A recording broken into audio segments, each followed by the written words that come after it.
Wherever there are shadows, there are people ready to kick at the darkness until it bleeds daylight. This is Bleeding Daylight with your host, Rodney Olsen. Welcome. Thanks for listening. Join the conversation on this and other episodes by connecting with Bleeding Daylight on Facebook, Instagram, TikTok, or other social media platforms. You'll find all the links at bleedingdaylight.net, as well as dozens of other episodes of Bleeding Daylight with some remarkable people telling their own stories. From living the high life to a ruined reputation and a long prison sentence, today's guest has seen the highs and lows of life.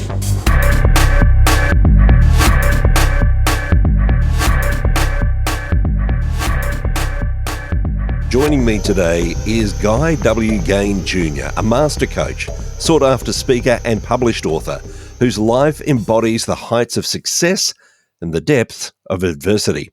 Once enjoying a luxurious lifestyle, Guy's world changed dramatically in a single day, leading to the loss of his reputation and his freedom. Emerging from that experience with a transformed mindset, Guy now shares his journey of resilience and faith with others. I'm so pleased to welcome him to Bleeding Daylight. Guy, thank you so much for your time. Well, thank you for having me. It's an honor. It's been said that the higher you climb, the further that you have to fall. And you fell from a pretty great height. Tell me about those heights. What was life like before your dramatic change in direction? Years ago, I remember watching the movie Wall Street, and one of the characters had said it would be better to never have had money than to have money and have it all taken away. And I didn't understand that at the time, but I certainly understand that now. I had been a stockbroker for my career and had been in the financial field for 34 years, actually. Toward the end of my career, there were some changes that were being done here in the investment world. I decided to start a new company with two investment banker folks that I knew. I had multiple offices here in the United States. The first few years, I think in any business, you're trying to get known, you're trying to get things to move forward, you want things to happen. So for the first few years, it was a little difficult as I built my reputation, if you will, up.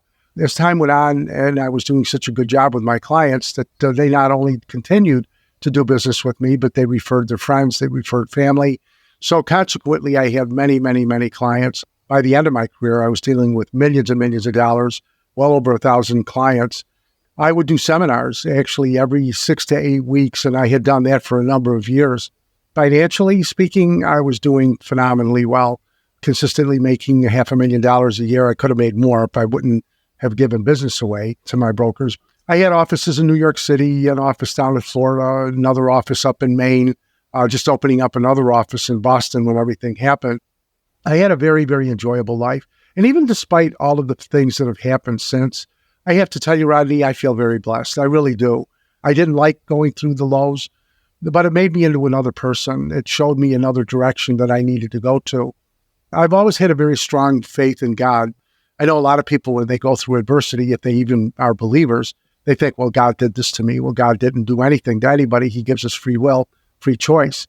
I had a very, very enjoyable life. I had a beautiful home. I had beautiful cars, could go on vacations whenever I wanted, anything you could think of. But I never really felt that money was an idol to me. That was something that I always felt very blessed to have had what I did. So I used to share a lot. One of my brokers came to me shortly before everything happened, which is really kind of why I remember this. But he came to me and he needed $1,000. He wondered if he could borrow $1,000. I said, sure.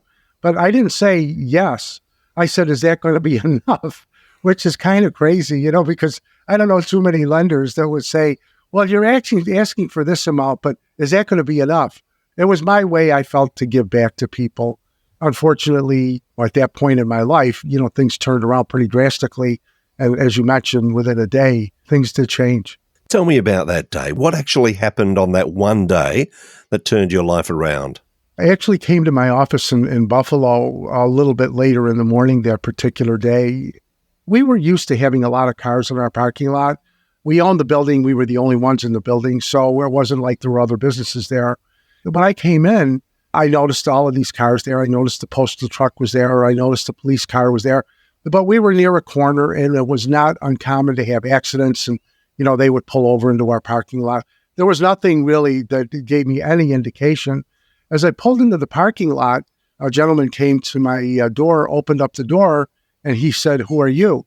And I looked at him. I said, "Well, I'm Guy Gane." "Oh, Mr. Gane, we've been waiting for you." And it was somebody from the federal government. That is really where things started. They brought me into my office. They actually put me in my kitchen. I had a kitchen in my office, our office building. They had my staff that was in Western New York in our conference room. They proceeded to take papers, computers, and they just ransacked the office, which is what they do. I had no idea what was going on. It wasn't until a few weeks later that I actually found out what was going on. The next day after they had left, and they were there all day, Rodney. Like I said, I got there a little bit later in the morning. It was about 10 to 11. I remember that. That date was Thursday, May the 15th of 2008. They had been there, I guess, for about an hour or so. They didn't leave until after 5 o'clock, but they cleaned out my office, took all of our paperwork, as I said, and computers, and took my cell phone. The next day, when my staff and my brokers came in, I said, "We're obviously under investigation." I said, "Whatever you do, tell the truth, because we've got nothing to hide." Little did I know that we did have things to hide. I didn't, but some of my brokers, as it turned out, 3 of them had been misleading some of our investors. We had some big changes that had gone on in the investment industry back in 2003. And it took a couple of years for them to enact some different rules and regulations. So by 2005, the regulations that were coming down were really going to directly affect what I was doing. As a stockbroker, I could buy and sell stock, which is what I did for my clients. I really didn't do that a lot. I would only do that for a client who was already a client, because what I did was actually manage people's money. And I did that on a day-to-day basis. When the markets were strong, tried to make sure that their money was in investments. And when the markets were weak, I tried to have their money in growth. Now, I was using mutual funds and variable annuities primarily to do that. And there was no fees to go back and forth between growth and money market and back and forth. And my average trades during a year, any particular year, averaged out between 70 and 90 times going, again, back and forth like that. When these regulations had changed, as it turned out, a lot of the big mutual fund companies, the families of funds, were allowing the big money managers, these were guys with billions and billions of dollars, they were allowing them to trade after hours. Now, here in the U.S., the stock market is open from 9:30 in the morning until 4 o'clock in the afternoon. So when I had to make a transaction for my clients, I had to do that and have that in by 3:45. Otherwise, it would end the next day. Once the government found out, the industry changed. And now, all of a sudden, we were not able to just arbitrarily transfer money back and forth as I had been doing. They had limited us to 10 to maybe 15 trades a year, depending on the company or the fund that we were dealing with. Totally destroyed my business. So I started thinking about, what am I going to do? Either going to let employees go. I can't deal with my clients really anymore. What I did is I was a little bit different than most brokers at the time that were charging commissions. I actually charged a management fee to my clients. Even though I could never promise, and none of us in the investment business could ever promise a profit, what I could promise my clients is that I won't charge you a fee unless I made you money. I couldn't manage their money that way any longer. I was thinking about what else to do, and I happened to be up in Maine. I had a place there that I would stay every summer. I was walking along the beach. I had noticed a house that was for sale that I had actually looked at a few years prior. And I started thinking, well, that house is probably worth more than what they were asking from me. And as I walked along, I thought, well, most real estate along the shore, it's going to be appreciating. I thought, well, that's not only true for the ocean, it's true for a lakeside or a pond or a creek or a canal, because people like water. So I started thinking, well, there must be some real estate investment trust out there that's dealing with waterfront property, and maybe that might be an option. At least I could give my clients. So when I went back to the house later that afternoon and I checked to see who was doing that, it turned out nobody was doing that. And I was stunned. Well, it turned out that that's what happened. So when I went back to my office in Buffalo a few weeks later, I spoke with some of my staff. I spoke with investment bankers, and everybody loved this idea. 2 investment bankers and I, as I mentioned, decided to start a new company. But as time went on, one of my partners had said, why don't we let our brokers offer an investment to their clients? Well, at this point, we did not have this new company started yet. We had formed it, what we were doing is raising money for operating expenses for our existing companies. That way I was not going to have to lay people off. My brokers could stay and so on. You know, Rodney, that little voice that all of us hear told me not to do that. Don't allow the brokers to do that. Don't start raising money that way. But I didn't listen. I just said, yeah, okay, we'll go ahead and do that.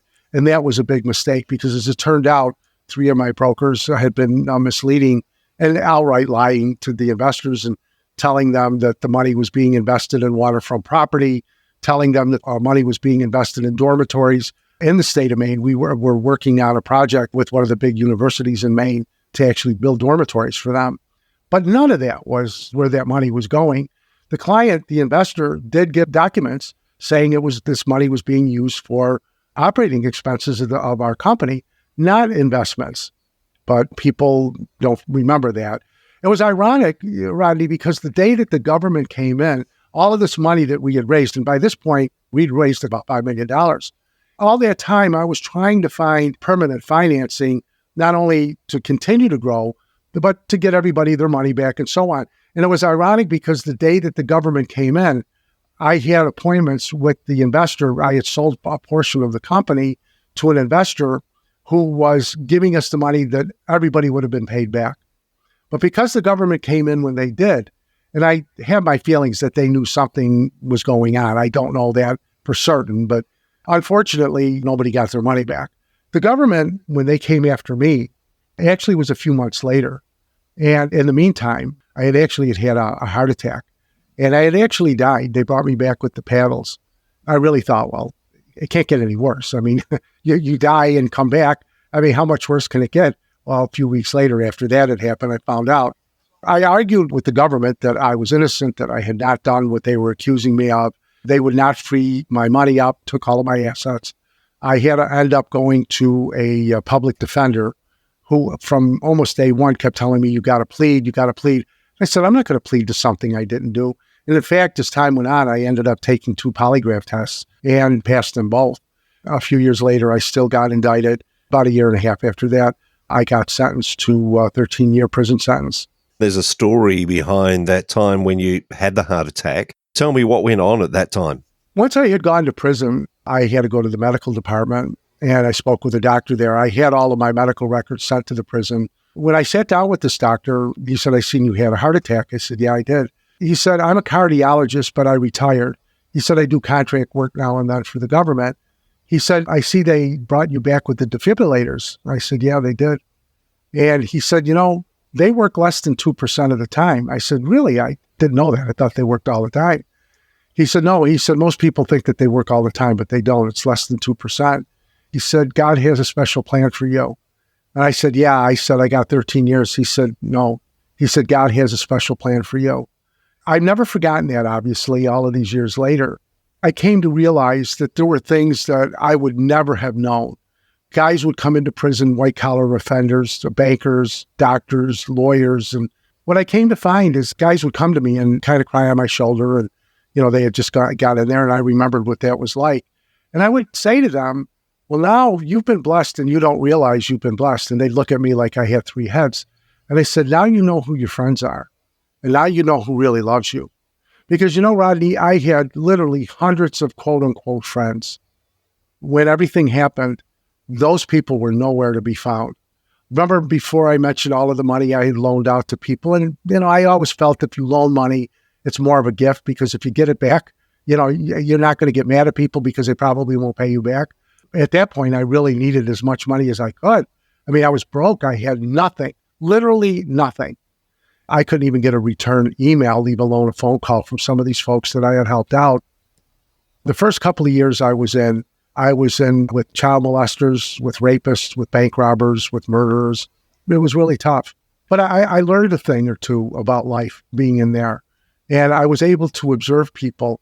And I've always relied on my faith to really kind of pull me through. But it really was very, very important to me because the first night that I got to prison, I had my argument with God and called him every filthy name you could think of.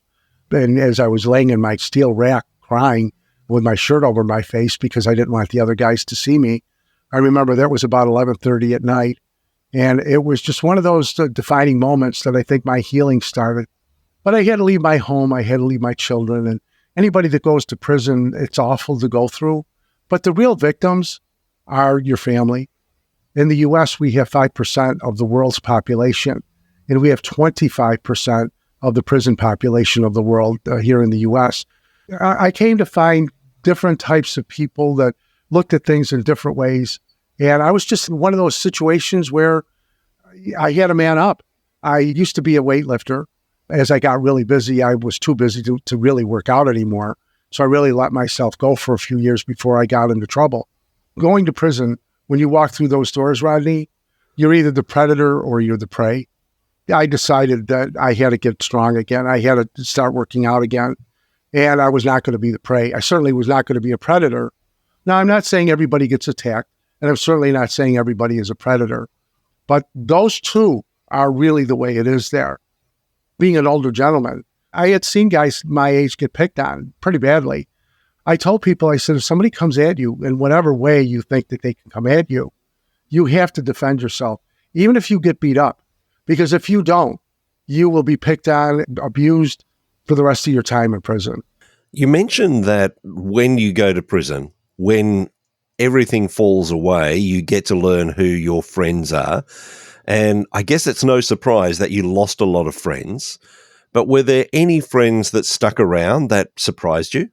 Yes. Actually, it was kind of ironic. The day I got sentenced, some of the clients that I had actually came to the court and spoke to the court and said, Mr. Gane never lied to me. I don't want to lose any money, but Mr. Gane never lied to me. He never once misled me. Of course, the court did not want to hear that. But I was very blessed because a lot of people stood by me. I'm not going to kid you. I lost certainly many, many more that stayed with me. But I knew a lot of guys there, Rodney, white-collar guys, they had nobody. Sometimes their families didn't even talk to them anymore. The families are really the ones that suffer. Your name is in the paper. All of the things, the misdeeds that they accuse you of are in the paper, as it was for me. They did actually 10 standalone articles on me from the time that the government came in until I left, accusing me of all kinds of things. So my reputation was destroyed, and I had a good reputation. But as I say, I think the families are the real victims when it comes down to it. You changed your resolve and decided that you would actually use this for good. What direction did that go when you were released? That's a good question, actually. I was actually in prison for 9 years. There was a change in the law, and because I was over 60 at that point, I was able to get out a little bit early. I went home on home confinement. By that point, my wife and I had divorced. Unfortunately, she had a nervous breakdown about a year and a half after I was in. When I came home, it was surreal because those 9 years that I was gone, Rodney, the iPhones had come out at that point. Instagram was just coming out at the time I was leaving. iPads had just come out a year before. There was so much that had changed. Technology had been so dramatically advanced by the time I got out of prison that I was lost. I mean, Zoom, I had no idea what Zoom was. I remember looking at the television. It looked like I could put my hand in it. It looked like glass. I couldn't believe how clear it was. It was very different. I had nightmares almost every night when I came home. While I was in prison, there were a few things that really helped me.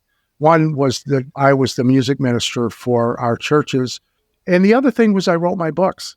There really was kind of something that was a defining moment for me. For many years before I ever got in trouble, I kept thinking, I'd like to write a book. I'd like to write a book. And I just never had the time. I was so busy. Well, in prison, I had the time. So I had a friend of mine who kept encouraging me, why don't you write your book? And he kept on me and kept on me. And so finally one day I picked up a pad of paper and I started writing, and I wrote the book Chrysalis, Awakening to God's Path, Protection, and Power in Your Life. And I ended up writing, about a year later, I wrote another book. Then when I came home, I wrote another book as recent as last year. I'm working on another one right now. It took me 2 years to write Chrysalis. But what the book was about, Rodney, is why was it that the things that we want rarely come out, but what we don't want always seems to happen? We don't want bad things to happen to us, but they do. And we want the best things to happen, and they rarely do. Well, I came to realize that the reason that happens is what we put our focus on.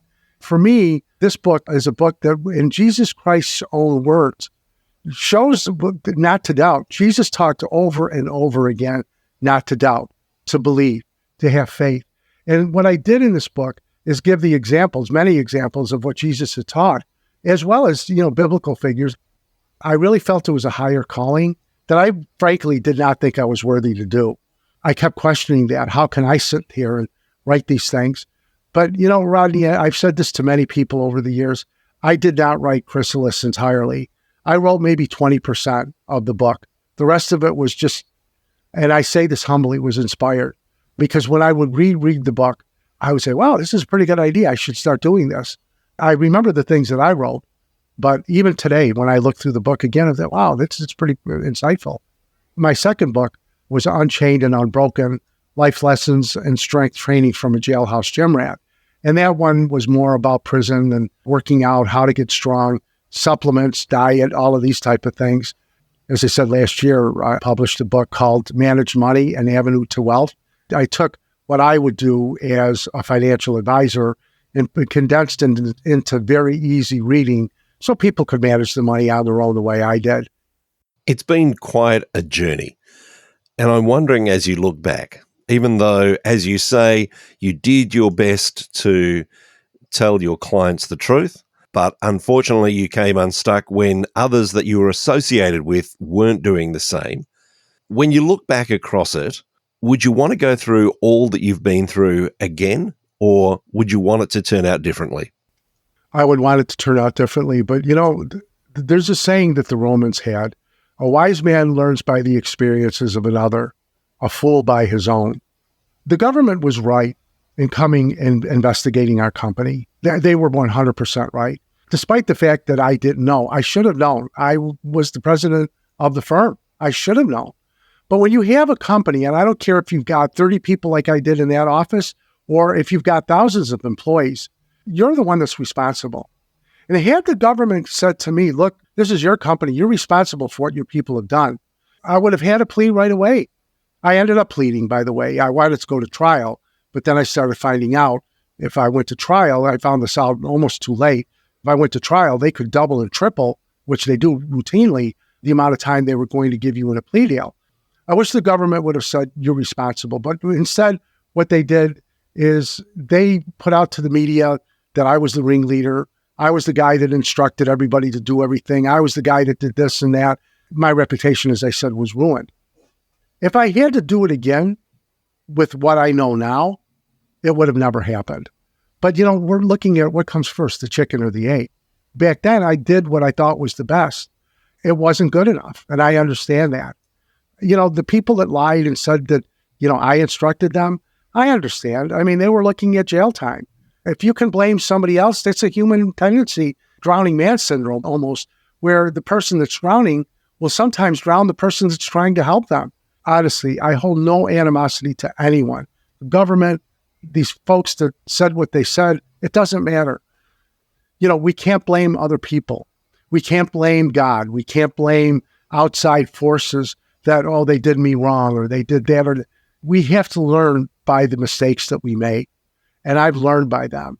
And what I've tried to do in my coaching is to coach people and give them the ideas that I had that made me very successful, to pass that knowledge on to those folks. The thing is that what I've learned is that you have to keep your eye on the ball. I don't care how big your company is. Now, I can't speak for Jeff Bezos, obviously, but he's got over, I think it's somewhere around 500,000 people that work for him. How is he going to keep his eye on those people?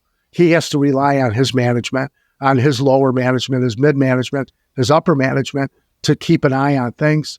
But I'm sure that Bezos and every other businessman has a way that they do that. They just don't blindly, go out of town as I did, go to meetings, go here, go there, do this and do that, and not pay attention. And I didn't. I use the analogy of a captain with a ship. The sailor is not the one that gets in trouble if the ship runs aground. It's the captain. It's rightly so. I was in charge of this company. It was my responsibility to know, but I had to learn that lesson. But that lesson I try to pass on to other people that they don't have to go through what I went through. If people are interested in reading your books or being able to hear more of what you're doing, where's the easiest place for people to find you? There's actually a couple of places. As I said, my books are available on Amazon, or they can order the books from me. My email address is guy@ganewisdom.com. That's guy@ganewisdom.com. My website is very easy. It's ganewisdom.com. But people can get a hold of me, as I say, at guy@ganewisdom. If someone would like to get my book, the first 10 people that email me, I will send the ebook Manage Money to them for free. There's no charge for that. Guy, it's been a delight to speak to you, and I'm sure that many people are going to appreciate the fact that they can learn from your mistakes and short-circuit that world of experience. But thank you so much for spending some time with me today on Bleeding Daylight. Thank you so much. It's been an honor. Thank you for listening to Bleeding Daylight. Please help us to shine more light into the darkness by sharing this episode with others. For further details and more episodes, please visit bleedingdaylight.net.